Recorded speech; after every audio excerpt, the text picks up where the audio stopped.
Apocalipse, capítulo 16, versículos 15 e 16. Estamos todos?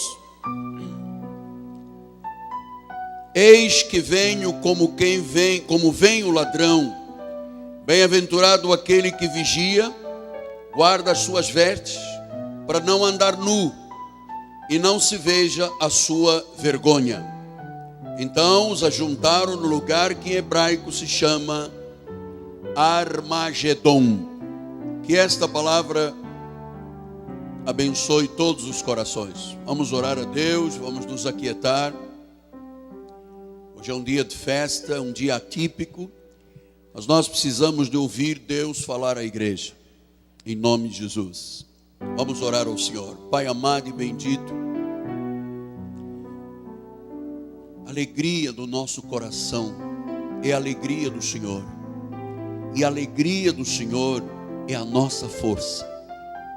E neste momento, Pai, nos aquietamos diante da Tua presença, porque queremos ouvir a Tua voz, queremos ouvir o Espírito falar à igreja.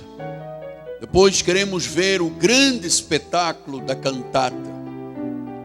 Por isso, Senhor, abrimos o coração e de forma sensível receberemos a palavra com alegria, em nome de Jesus, e a praticaremos, porque o nome do Senhor só é exaltado quando se vive, ouve e pratica a palavra. Em nome de Jesus, e o povo do Senhor diga amém, amém e amém. Muito obrigado, bispo amado. Meus amados irmãos, família bendita, povo eleito, povo escolhido, selo do meu apostolado, aqueles que são cartas escritas pelo Deus vivente, aqueles que foram gerados pelo altar da igreja, meus filhinhos em Cristo Jesus. Hoje, o mundo inteiro está celebrando ainda o dia da ressurreição, o dia da Páscoa. Nós entendemos, à luz da palavra do Senhor, que nosso Senhor Jesus Cristo morreu naquela cruz, porque precisava de um cordeiro perfeito, sem manchas, oferecesse a sua vida, derramasse o seu sangue, para nos redimir, para nos salvar dos pecados, da morte e do inferno. Para isto Jesus foi humilhado, foi torturado, foi pregado numa cruz. Antes ele carregou a cruz pela via dolorosa em Jerusalém, até aquele monte, Gólgota, o monte do Calvário. Foi pregado na cruz entre dois criminosos. Sofreu a morte maldita da cruz. Era uma sexta-feira, chamada Sexta-feira da Paixão. Paixão, crucificação e morte. Jesus foi levado ao túmulo, mas num domingo como este, o dia do Senhor, ele ressuscitou. E ele ressuscitou porque ele é o único que venceu a morte. Buda não venceu a morte, Maomé não venceu a morte, nenhum Shirvá desta terra venceu a morte, só Jesus Cristo. Então, amados, na cruz do Calvário, no topo da cruz do Calvário, foi colocada uma inscrição, INRI. INRI quer dizer Jesus de Nazaré, o Rei dos Judeus. A palavra latina, Jesus Nazarenus Rex Iadoreum. Jesus, o Rei dos Judeus, Jesus de Nazaré. Este Jesus, que nós cremos nesse ministério, que nós acreditamos, é o que ressuscitou dentre os mortos, é aquele que tem o controle sobre tudo, sobre os tempos e até os tempos do fim. Ele é o confortador, ele é o ajudador, ele é o paracleto, Ele é o nosso conselheiro. E a Bíblia diz que Ele voltará. Ele voltará. Todo que nele crê não perecerá, não morrerá, mas terá a vida eterna. Portanto, Ele voltará, exatamente o tema do nosso estudo do livro do Apocalipse, que é a segunda vinda. O tema central do livro do Apocalipse é a segunda vinda de Jesus. Então este livro das revelações nos fala de Jesus e da sua volta. Apocalipse capítulo 1, versículo 1 diz: revelação de Jesus, que Deus lhe deu para mostrar aos seus servos as coisas que em breve devem acontecer, e que ele, enviando por intermédio de um anjo, notificou ao seu servo João. Então, meus amados, olha o que diz Apocalipse 16, 15. Vamos voltar lá. Ele diz: eis que venho como ladrão. Eis que venho. Ou seja, o livro do Apocalipse mostra que algo em caráter iminente vai acontecer. A volta de Jesus. Eis que venho. Então, esta noite, a igreja de Jesus tem que pensar definitivamente que nós, evangélicos cristãos, somos o único povo que crê que Jesus vai voltar. E para tal, a igreja deve ser fiel, a igreja deve ser constante, a igreja deve ser vigilante. E ele disse: bem-aventurado aquele que vigia e guarda as suas vestes. Esta palavra bem-aventurado vem do original grego makarios. Makarioi ou makarios. Makarioi significa bendito, ditoso, feliz, alegre. Então, bem-aventurado, vamos voltar ao versículo, bem-aventurado aquele que vigia. Então, a palavra do Senhor está nos recomendando esta noite que feliz é a pessoa ditosa, alegre e bendita que vigia. Ouça, meu amado, nós vivemos numa sociedade extremamente confusa. Vivemos com gritos de vozes espirituais por todos os cantos do Brasil e do mundo. Nós não podemos nos desviar da verdade. Nós não podemos nos conformar com este mundo. Nós não podemos nos deixar contaminar pelo pecado. Por isso ele disse: aquele que vigia. Nossa igreja é vigilante. O apóstolo da igreja é vigilante. Nós temos um ministério de oração vigilante. Nós temos um ministério de intercessão vigilante. Nós estamos atentos. E ele disse: bem-aventurado, Macarioi, feliz é aquele que vigia e guarda as suas vestes para não andar nu. O que esse Senhor quer dizer à sua igreja? Guardar vestes. Você sabe que quando nós chegamos à obra de Deus, a Bíblia diz que nós chegamos como escarlate, como carmesim. Tínhamos uma cor do mundo, mas que pelo sangue de Jesus nós nos tornamos alvos como a lã e como a neve. E que as nossas vestiduras se tornaram vestiduras brancas. Ou seja, quando Deus olha a sua igreja, Ele não vê uma igreja com defeitos, com pecado. Ele vê uma igreja sem mancha, sem rugas, uma igreja sem defeitos. Esta é a igreja que tem vestiduras brancas. Então ele diz: para não andar nu.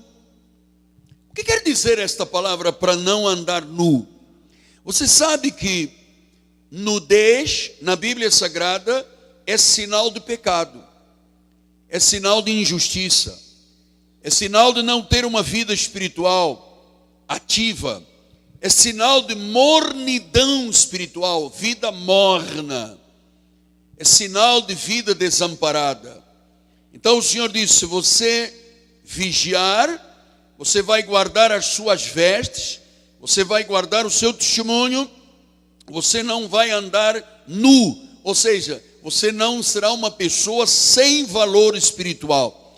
Você sabe que esta nudez foi identificada pela primeira vez no livro de Gênesis. No livro de Gênesis, no capítulo 3, versículo 7 diz: abriram-se então os olhos de ambos, e percebendo que estavam nus, coseram folhas de figueira e fizeram cintas.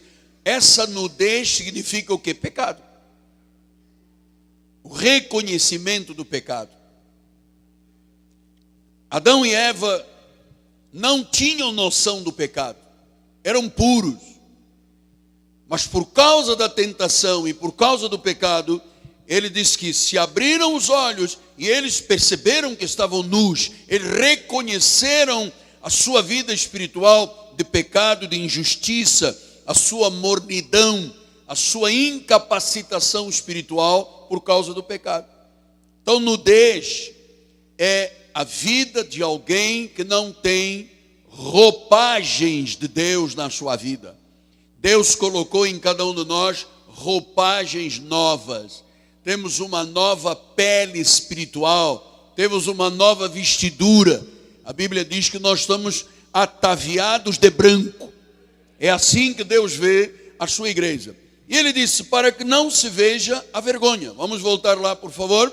Bispo, no livro de Apocalipse, capítulo 16. Disse que vigia, guarda as suas vestes, não anda nu, para que não se veja a sua vergonha. O que é esta vergonha no livro do Apocalipse? É a rebeldia contra Deus. É a vida perversa que o ser humano vive. E o ser humano tem que saber que Jesus vai voltar. E ele vai voltar, deixando agora a referência do versículo 16, porque haverá um momento histórico na vida da humanidade que se chamará Armagedon. Vamos lá no versículo 16. Então os ajuntaram no lugar que em hebraico se chama Armagedon. E quem é que se vai juntar lá? Todos os ataviados de branco, todos os que vigiam, todos os que não andam nus, todos os que tiveram um novo nascimento. E haverá uma batalha final. Então, meu amado, Armagedon significa que Jesus Cristo tem uma eminente volta.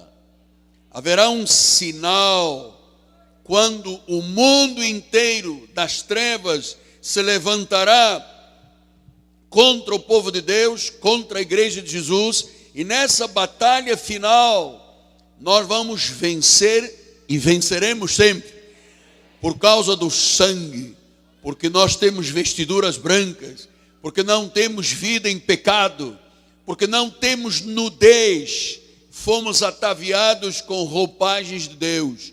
Quando o Senhor olha para nós, o Senhor diz, este é meu filho, esta é minha filha, não há nada que o marque mais, não há mácula, nem do passado, nem do presente, nem do futuro. Em Cristo Jesus nós estamos perfeitos. Então, nós cremos na segunda vinda de Jesus. Diga, eu creio, apóstolo. Você sabe, existe um grito no mundo espiritual que diz assim, o rei está voltando. É o grito da igreja de Jesus. Nós cremos na volta de Jesus. A igreja tem que ter algum preparo especial. Não, a igreja já está preparada. A igreja não tem mais nudez. A igreja tem agora vestiduras brancas. Foi lavada no sangue do Cordeiro. Então nós já estamos preparados. Se Jesus demorar 1 ano, nós vamos aguardar 365 dias. Se Jesus vier daqui a 1 mês, nós temos 30 dias, estamos prontos. Se Jesus vier esta semana que vem, nós temos 7 dias para glorificar o seu nome. Mas se Jesus viesse agora, esta igreja iria viver a eternidade, porque esta igreja tem roupagens brancas, esta igreja não tem nudez, esta igreja não tem vergonha.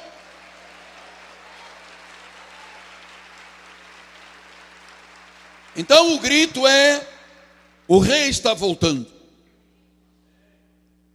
Grande parte das religiões do mundo estão dizendo, alguém virá, não sabem quem. Os hindus creem que existem 10 reencarnações e eles dizem, falta uma e alguém virá. Os budistas estão dizendo, nós vamos ver Buda de novo.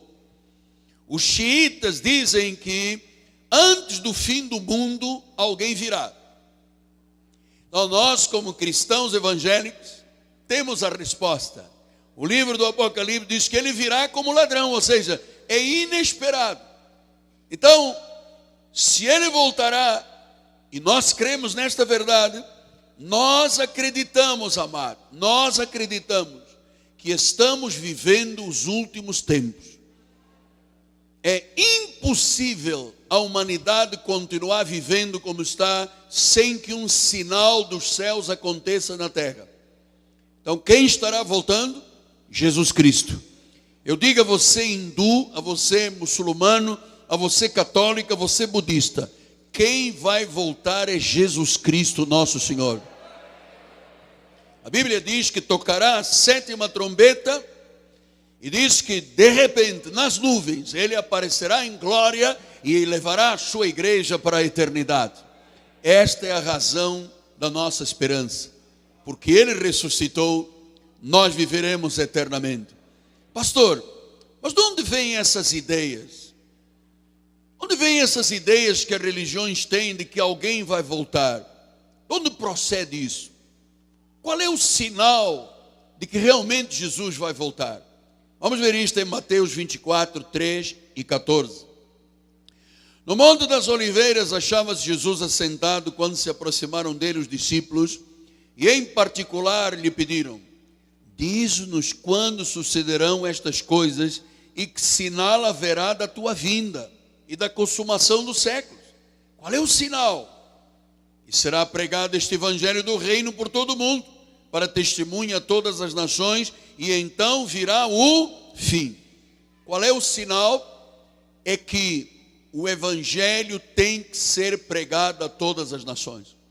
O mundo tem 7 bilhões e meio de habitantes.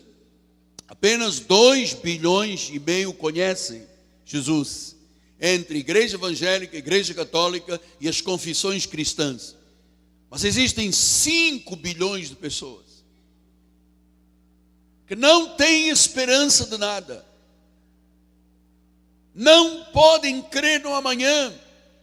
E o que está acontecendo que é realmente o sinal definitivamente que Jesus vai voltar?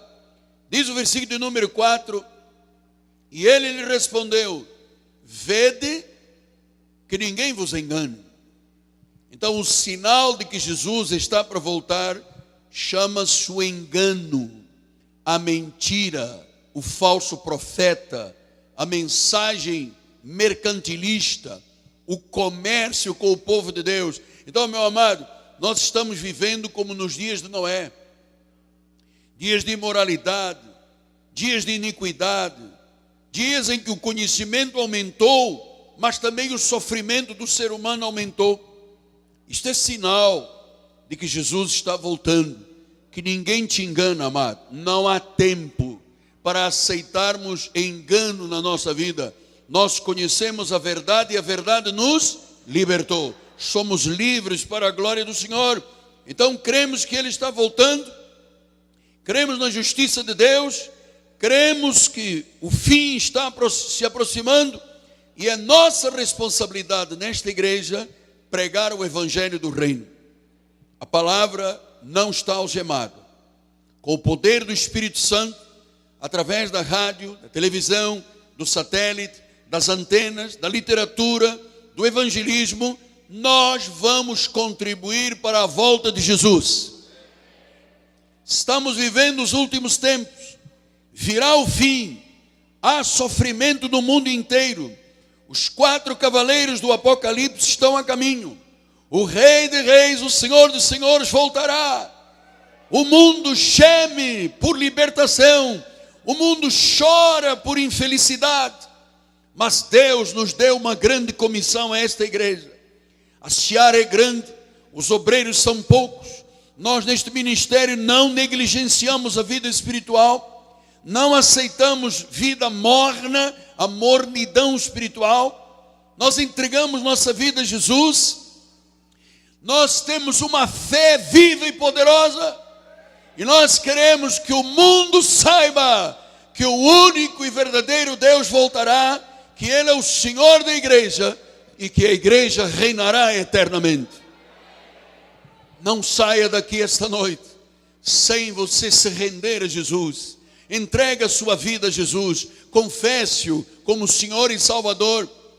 Você não pode ser estatística de perdição. Você está aqui porque você é da salvação. Graças a Deus pela obra eterna de Jesus na sua vida. Você tem vestes brancas, você é um homem e uma mulher que vigiam, não há mais nudez, não há mais vergonha. Agora é Cristo em nós, a esperança da glória. A esperança da glória. Pai amado, eu entreguei o recado.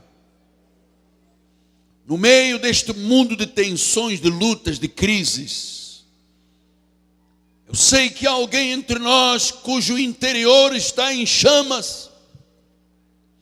Eu sei que há alguém me ouvindo que está desviado da fé, que o diabo tem pisado e humilhado. E a minha palavra final é esta: volta para Jesus. Volta para Jesus. Vista-se de vestes brancas.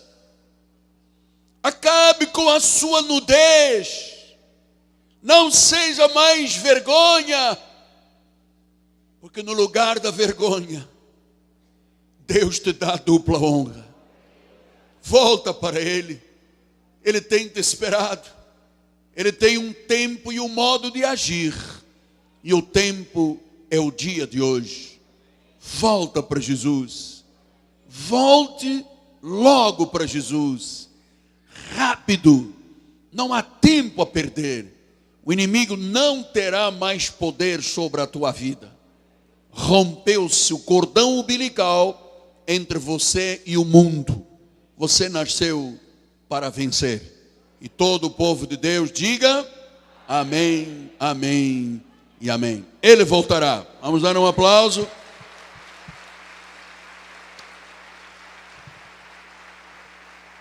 Glória a Deus.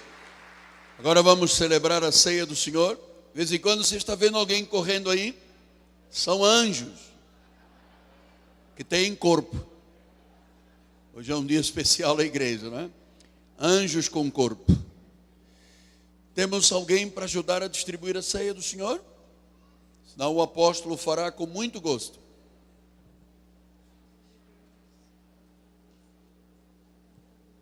Vamos. Bispo, um corinho tranquilo agora. Louvo mais que a neve, louvo mais que a neve. Sim, neste sangue lavado, mais alvo que a neve, eu sou. Vamos dizer todos com fé. Alvo mais que a neve, sim. Alvo mais que a neve, sim, neste sangue lavado, mais alvo que a neve, eu sou. Chegamos a um momento de uma experiência real com Deus. Você sabe que o novo pacto é para ser vivido por fé. E o único sinal visível, mais um anjo, é a ceia do Senhor. A ceia é comunitária, é celebrada em comunhão, todos juntos, o corpo de Cristo reunido. E a ceia é um sinal visível da presença de Deus na sua igreja. Quando você comer o pão, você estará comendo um milagre para a sua vida física. Porque a Bíblia diz que pelas chagas de Cristo já fomos sarados. Haverá cura esta noite. Haverá milagres esta noite. E quando você beber do cálice, você se lembrará, porque Jesus disse: em memória de mim, que este sangue fez por tua vida, purificando, lavando as vestiduras, acabando com a vergonha, com a nudez e criando uma nova vida em Cristo Jesus. Vamos celebrar a ceia do Senhor. É hora da presença real de Jesus Cristo com a nossa fé. Tenha fé. Este é o momento de fé. A presença real do Senhor neste lugar. Aleluia.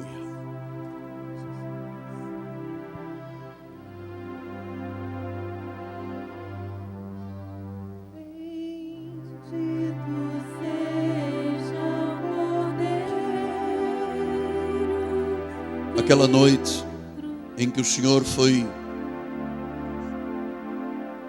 castigado, moído, sofreu. O castigo que nos traz a paz estava sobre ele.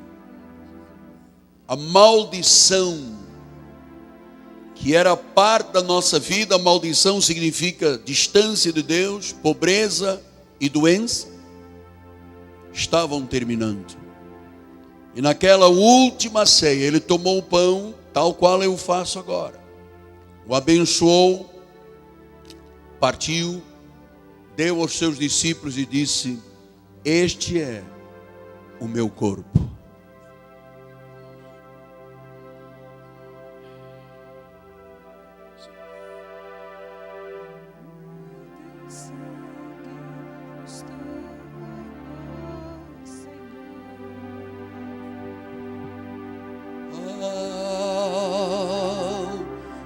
Mais que a neve,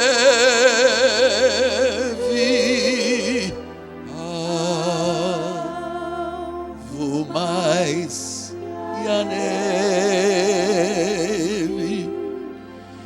sim, nesse sangue lavado,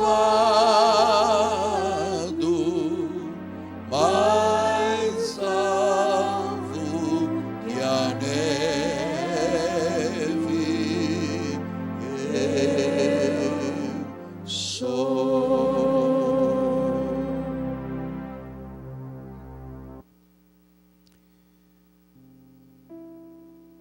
O Senhor vai agora operar um grande milagre. Do alto da cabeça, a planta dos pés. Você que entrou aqui, quem sabe alguém entrou aqui esta noite perguntando: qual é a igreja? Qual é o pastor? Qual é a doutrina que tu tens para a minha vida? Alguém que Deus trouxe aqui esta noite, que tem andado seca e meca, de um lado para o outro, em busca da verdade, em busca de um pastor, em busca de uma doutrina para a sua vida. Ouça, você está no lugar certo. Foi o Senhor que te trouxe a este lugar para te dizer: esta é a tua igreja. Não peregrines mais, esta é a tua igreja. Você que entrou aqui doente, aflito, quem sabe com o coração em chamas de tanto sofrimento, medo da morte, ouça, quando você comer deste pão, sua vida será transformada. Você tem fé para isso? Então eu abençoo o pão que temos em mãos. E eu digo, comamos todos. Este é o corpo de Cristo. Por suas chagas já fomos sarados. Comamos todos.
Abençoo o cálice. E eu digo, este é o cálice da nova aliança. Este é o cálice do sangue de Jesus, que nos purificou do pecado e da injustiça, nos livrou da morte e do inferno e nos deu a eternidade. Até que Ele volte, nós vamos celebrar a ceia do Senhor. Em nome de Jesus, eu abençoo o cálice em memória do Senhor e digo, bebamos todos até que Ele volte. Este é o sangue da nova aliança. Não tem parte com Moisés, só Jesus Cristo. E a igreja diga, amém, amém e amém. Bebamos todos.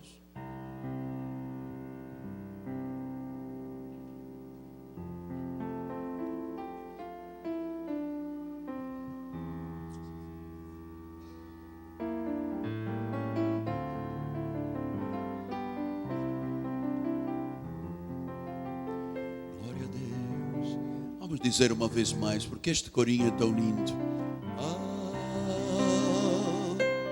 Vou mais. Ele vai voltar. Ele te encontra de roupas brancas, sem nudez, sem vergonha. Ele virá. Sim, neste sangue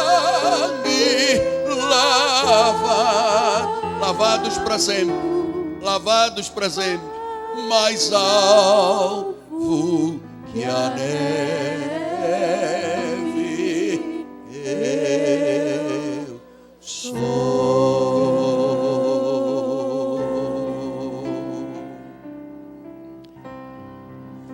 Por favor, vamos recolher os cálices. Deixe apenas lembrar a você que entrou aqui pela primeira vez dizendo, qual é a minha igreja? Talvez você tenha lutado tanto contra Deus e finalmente o Senhor prevaleceu, Ele te trouxe a este lugar.